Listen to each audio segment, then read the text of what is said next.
Anti mafia अभियान के तहत इंदौर में कार्रवाई जारी है। बुधवार को फिर से नगर निगम की टीम ने खजराना थाना इलाके में भू माफिया बब्बू छब्बू के मकानों को ध्वस्त कर दिया।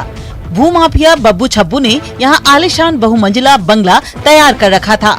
इनके खिलाफ पूर्व में भी कई कार्रवाई हो चुकी है। पूर्व सरकार के वक्त भी इन पर धोखाधड़ी समेत कई गंभीर धाराओं में मामला दर्ज हुआ था। उस वक्त भी उनके मकानों पर कार्रवाई हुई थी। बावजूद इसके फिर से इन लोगों ने आलीशान भवन तैयार करवा लिया था। खजराना में मकान पर कार्रवाई के दौरान मौके पर भारी संख्या में पुलिस बल तैनात किया गया था। महिलाओं समेत परिवार के कुछ सदस्यों ने कार्रवाई का विरोध करने का भी प्रयास किया, लेकिन उन्हें मौके से हटा दिया गया। आपको बता दें कि इससे पहले भी इंदौर में अवैध निर्माण के खिलाफ कार्रवाई हुई है। मंगलवार को बबलू पंचर के मकान को गिराया गया था।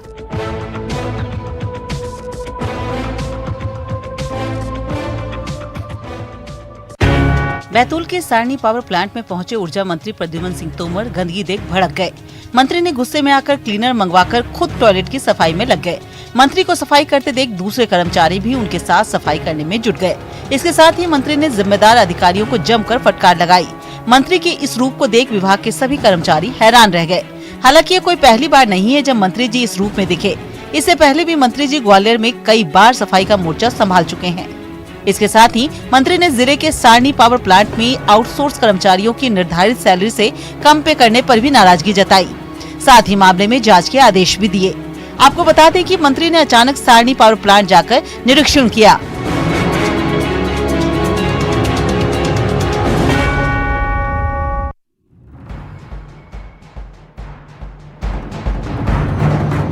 भिंड के कोतवाली थाना क्षेत्र में पुलिस लाइन के ठीक सामने एक 4 व्हीलर गाड़ी ने बाइक को टक्कर मार दी, जिसके बाद भारी विवाद खड़ा हो गया। देखते ही देखते बाइक सवार लोगों ने बोलेरो चालक से मारपीट करना शुरू कर दिया। हंगामे की जानकारी मिलते ही पुलिस के स्टाफ भी मौके पर पहुंच गए, लेकिन पुलिस वालों के सामने ही बाइक सवार युवक उत्पात मचाते रहे और पुलिस मामले को शांत करवाने में जुटी रही। काफी देर तक सड़क पर यूं ही तमाशा चलता रहा। बाद में ट्रैफिक पुलिस ने बीच बचाव कर किसी तरह मामला शांत करवाया। इस दौरान सड़क पर जाम की स्थिति बन गई। आने जाने वाले लोग सड़क पर तमाशा देखते रहे।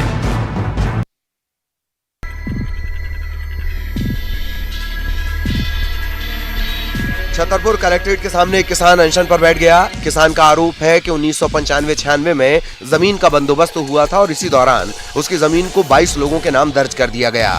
2017 से लेकर आज तक रिकॉर्ड नहीं सुधारा गया। पीड़ित किसान 2017 से लेकर आज तक वो रिकॉर्ड सुधार के नाम पर राजनगर तहसील में पेशी कर रहा है, लेकिन आज तक उसे न्याय नहीं मिला। किसान का आरोप है कि एसडीएम पीयूष भट्ट उसे लगातार परेशान कर रहे हैं। बार बार उसे पेशी पर बुलाया जा रहा है। पीड़ित का कहना है कि वो कई बार कलेक्टर को भी इस संबंध में शिकायत दे चुका है, लेकिन शिकायत पर कोई कार्रवाई नहीं हुई। लिहाजा थक हार कर किसान अनशन पर बैठ गया।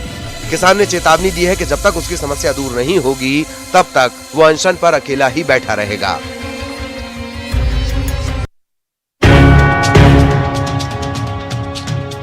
पन्ना टाइगर रिजर्व के वन्य प्राणी लगातार सड़क दुर्घटना के शिकार हो रहे हैं। यहां से निकलने वाली सड़क NH 39 पर भैरव घाटी में पांडव फॉल के पास एक मादा सांभर को अज्ञात वाहन ने टक्कर मार दी। हादसे के बाद सांभर यूं ही घंटों सड़क पर तड़पती रही।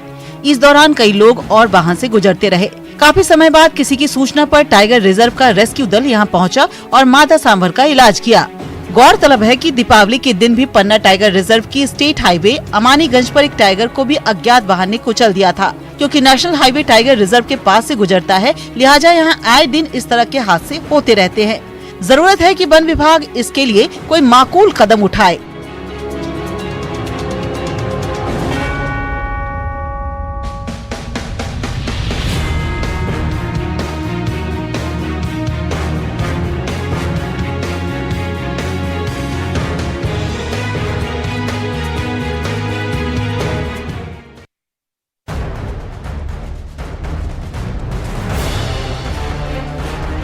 कटनी में एक बोलेरो गाड़ी पुल से नीचे जा गिरी। हादसे के वक्त गाड़ी में 2 लोग सवार थे। हालांकि दोनों लोगों को काफी मशक्कत के बाद बाहर निकाल लिया गया। ये हादसा निवार नदी पर बने पुल का है। घटना माधव नगर थाना क्षेत्र की है। दुर्घटनाग्रस्त गाड़ी पर मध्य प्रदेश शासन लिखा हुआ है। नदी इतनी गहरी थी पूरी गाड़ी नदी में समा गई। तस्वीर में आप देख सकते हैं कि पानी में डूबी गाड़ी का छत दिखाई दे रहा है, बाकी की पूरी गाड़ी पानी के अंदर है। आशंका जताई जा रही है कि गाड़ी की रफ्तार ज्यादा होने के कारण गाड़ी अनियंत्रित होकर नीचे नदी में गिरी होगी। हालांकि काफी समय बाद गाड़ी को रेस्क्यू कर बाहर निकाला गया।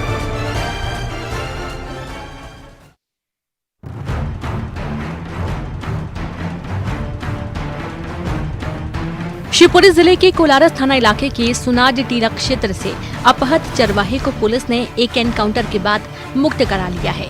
इस दौरान एक डकैत को भी हिरासत में लिया गया है, जिससे पूछताछ की जा रही है। बताया जा रहा है कि राजस्थान के कुख्यात डकैत बैजू गुर्जर ने मंगलवार की रात मुंशी रेवाड़ी नामक चरवाहे का अपहरण कर लिया था और उसे छोड़ने के बदले में 10 लाख की फिरौती मांगी थी। सूचना पुलिस को मिलते ही पुलिस की टीम जंगल में उतर गई और देर रात डकैतों के साथ हुई एक मुठभेड़ के बाद अपहत को मुक्त करा लिया। पुलिस अधीक्षक ने बताया कि घटना के काफी देर बाद तक पुलिस की टीमें जंगल में सर्चिंग करती रहीं। पुलिस को गिरोह के अन्य सदस्यों की तलाश जारी है।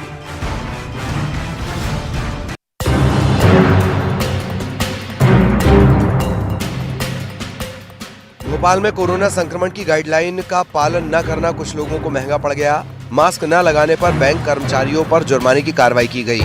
बैंकों में बिना मास्क के काम कर रहे कुछ लोगों पर जुर्माना लगाया गया। ये कार्रवाई कटारा हिल्स में की गई, जहां 2 बैंक के कर्मचारी बिना मास्क लगाए ड्यूटी कर रहे थे। जब प्रशासन की टीम बैंक के अंदर पहुंची तो कुछ मास्क लगाए हुए थे, लेकिन कुछ लोग बिना मास्क के ही अपना काम कर रहे थे। इसके बाद टीम ने इन लोगों का चालान काटा। इसके अलावा दूसरे प्रतिष्ठानों में भी बिना मास्क के काम करने वालों पर चालानी कार्रवाई की गई। प्रशासन की इस कार्रवाई से कई विभागों में हड़कंप मचा है। आपको बता दें, कोरोना के फेज 2 के बाद सरकार ने सख्ती कर दी है, जिसमें मास्क लगाना अनिवार्य कर दिया गया है।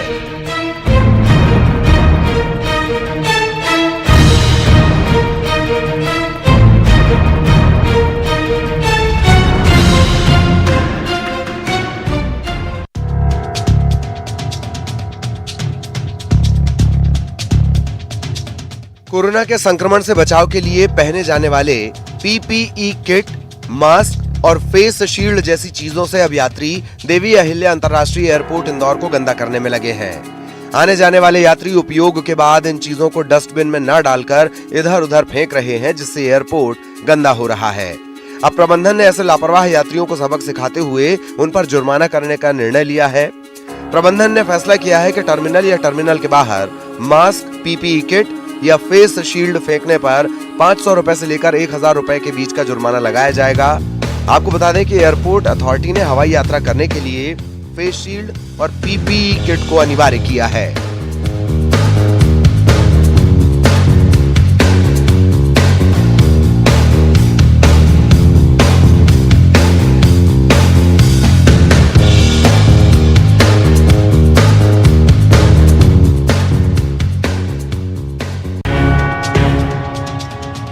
ग्वालियर में गंदगी फैलाने वालों के खिलाफ नगर निगम ने मुहिम छेड़ी है। इसी कड़ी में निगम अमले ने कार्रवाई करते हुए पिज्जा हट की 9 गाड़ियां जब्त की। निगम ने नो पार्किंग के बोर्ड के पास खड़ी पिज्जा हट की 9 गाड़ियों को जब्त कर लिया। निगम के अमले का कहना है कि नो पार्किंग में लगी गाड़ियों के कारण शहर में गंदगी फैल रही थी। आपको बता दें कि निगम आयुक्त शहर का जायजा लेने के लिए पहुंचे हुए थे और तभी ये कार्रवाई की गई। वहीं इस कार्रवाई से लोगों में हड़कंप मच गया। कार्रवाई देखते ही लोग इधर उधर भागते नजर आए।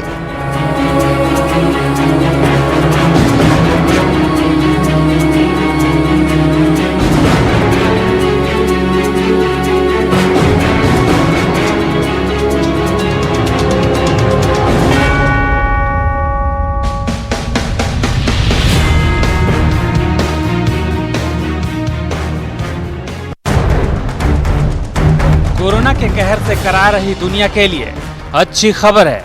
ब्रिटेन ने फाइजर बायोटेक की कोरोना वैक्सीन के इस्तेमाल को मंजूरी दे दी है। देश में अगले हफ्ते से इस वैक्सीन का इस्तेमाल शुरू हो जाएगा।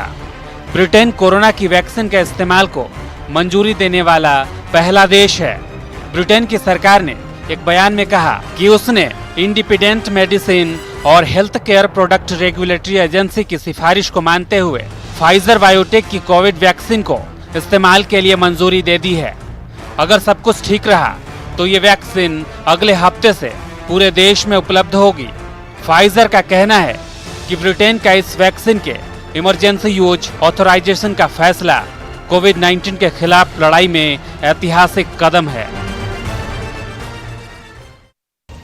हैदराबाद में निकाय चुनाव के दौरान के चंद्रशेखर राव की पार्टी टीआरएस और असदुद्दीन ओवैसी की पार्टी एमआईएम के कार्यकर्ता आपस में भिड़ गए। इस हंगामे की वजह पता नहीं चल पाई, लेकिन इसकी वजह से कुछ देर के लिए पुलिस के सामने चुनौती खड़ी हो, क्योंकि एक बूथ के बाहर दोनों ही पार्टियों के उम्मीदवार और कार्यकर्ता पुलिस की मौजूदगी में ही एक दूसरे को मारने के लिए दौड़ पड़े। पुलिस किसी एक को रोकती तो हमला करने के लिए कोई दूसरा आगे बढ़ जाता। थोड़ी देर के लिए टीआरएस और एमआईएम के इन कार्यकर्ताओं ने पुलिस के पसीने छुड़वा दी। बड़ी मुश्किल से पुलिस इस हंगामे को शांत करवा पाई और उसने एमआईएम के कार्यकर्ताओं को वहां से दूर भेज दिया।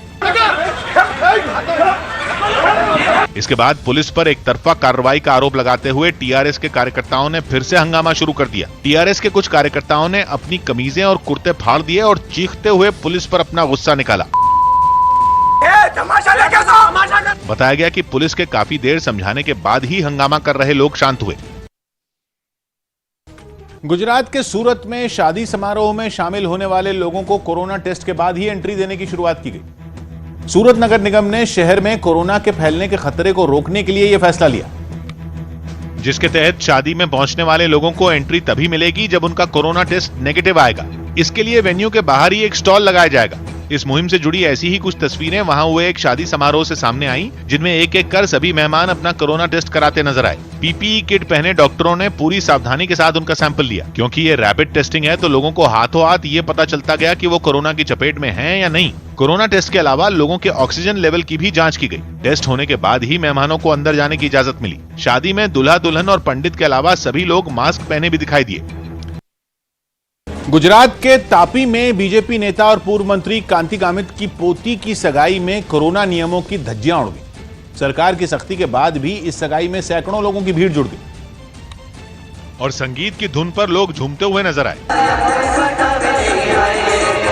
जिस मैदान में यह कार्यक्रम हुआ वहां लोग खचाखच भरे हुए दिखे। आयोजकों के साथ साथ लोग भी लापरवाह दिखे। न तो किसी ने इतनी भीड़ को वहां आने से रोका और न वहां पहुंचे लोगों ने ही कोरोना के नियमों का ध्यान रखा। ऐसा लगा मानो इलाके के लोग कोरोना जैसी महामारी के खतरे से ही अनजान हैं। डांस करने में मस्त लोगों ने न तो एक दूसरे से दूरी बनाने पर ध्यान दिया और न ही मास्क लगाने की जरूरत समझी।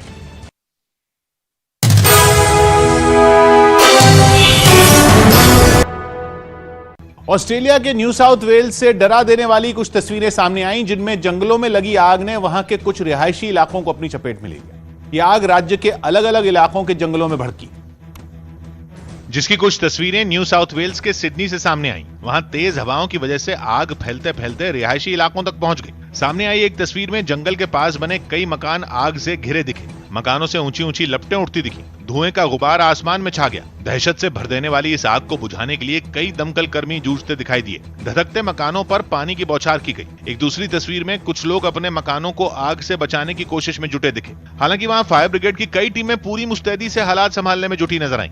जंगलों में लगी आग को बुझाने के लिए हेलीकॉप्टरों के जरिए केमिकल का छिड़काव किया गया। इसके साथ ही प्रशासन ने तेजी से फैल रही आग को देखते हुए लोगों से सावधानी बरतने की भी अपील की। पाकिस्तान में विपक्षी पार्टियों के नेताओं ने एक बार फिर इमरान खान के खिलाफ हुंकार भरी। वहां 11 विपक्षी पार्टियों का मोर्चा पाकिस्तान डेमोक्रेटिक फ्रंट इमरान खान को कुर्सी से हटाने के लिए लगातार बड़ी रैलियां कर रहा है। और इसी कड़ी में मुल्तान में इस गठबंधन की 5वीं रैली की गई। विपक्ष की इस रैली में नवाज शरीफ की बेटी मरियम नवाज और मौलाना फजलुर रहमान जैसे कई नेता शामिल हुए। मरियम नवाज ने पाकिस्तान की खराब हालत का ठीकरा इमरान पर फोड़ते हुए उन्हें सत्ता से बेदखल करने की अपील की।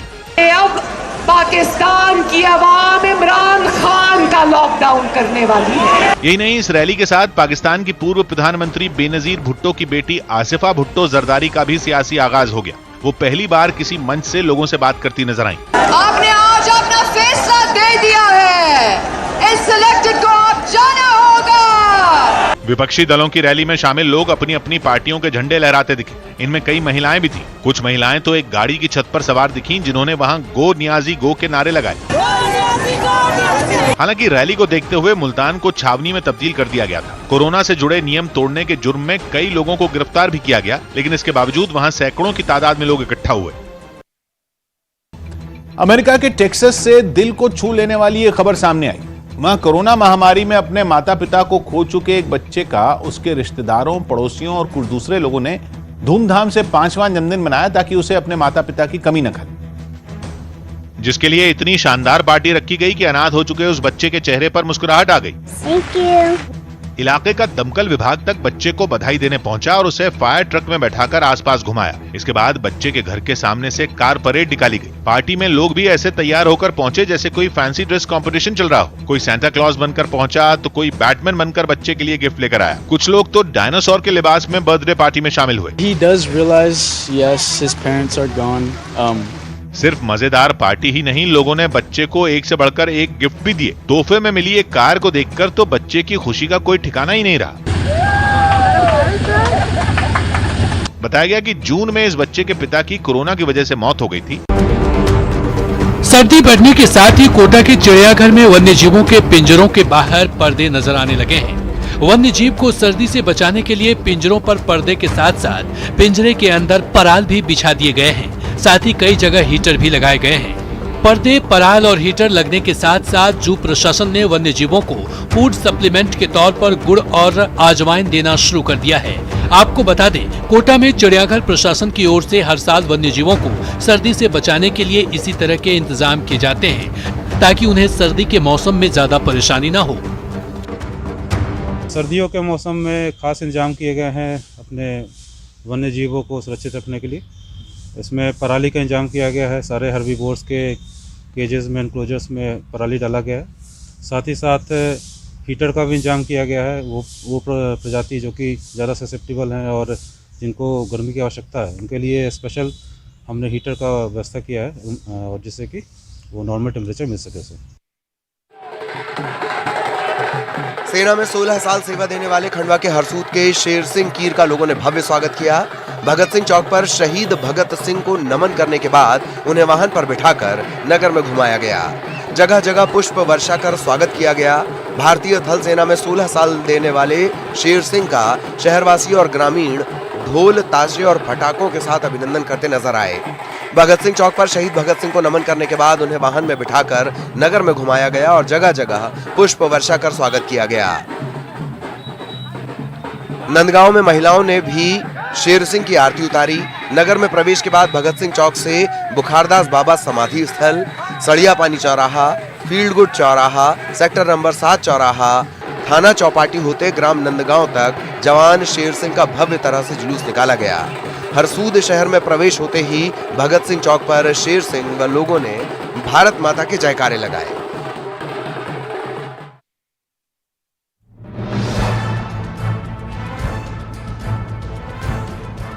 विदिशा के सिरोंज तहसील परिसर में एक दलित किसान ने फांसी लगाकर जान देने की कोशिश की। किसान भज्जू अहिरवार खुद के खेत तक पहुंचने के लिए रास्ते की मांग कर रहा था और इसके लिए कई दिनों से अधिकारियों के चक्कर लगा रहा था, लेकिन उसकी नहीं सुनी गई। आखिरकार परेशान होकर किसान भज्जू अहिरवार ने एक कदम उठाया। घटना वाले दिन भी किसान आवेदन लेकर आया, लेकिन कोई सुनवाई न होते देख परेशान होकर तहसील परिसर में ही जान देने की कोशिश की। परेशान किसान ने तहसील परिसर में ही बरगद के पेड़ से फांसी लगाकर जान देने की कोशिश की। इसे परिसर में मौजूद दूसरे लोगों ने तुरंत नीचे उतारा और एसडीएम के वाहन से अस्पताल पहुंचाया। फिलहाल किसान की हालत बेहतर है। वहीं फरियादी और फरियादी की पत्नी प्रशासन पर अनदेखी का आरोप लगा रहे हैं। एसडीएम ने जल्द ही इस मामले में संज्ञान लेकर कार्रवाई की बात कही है।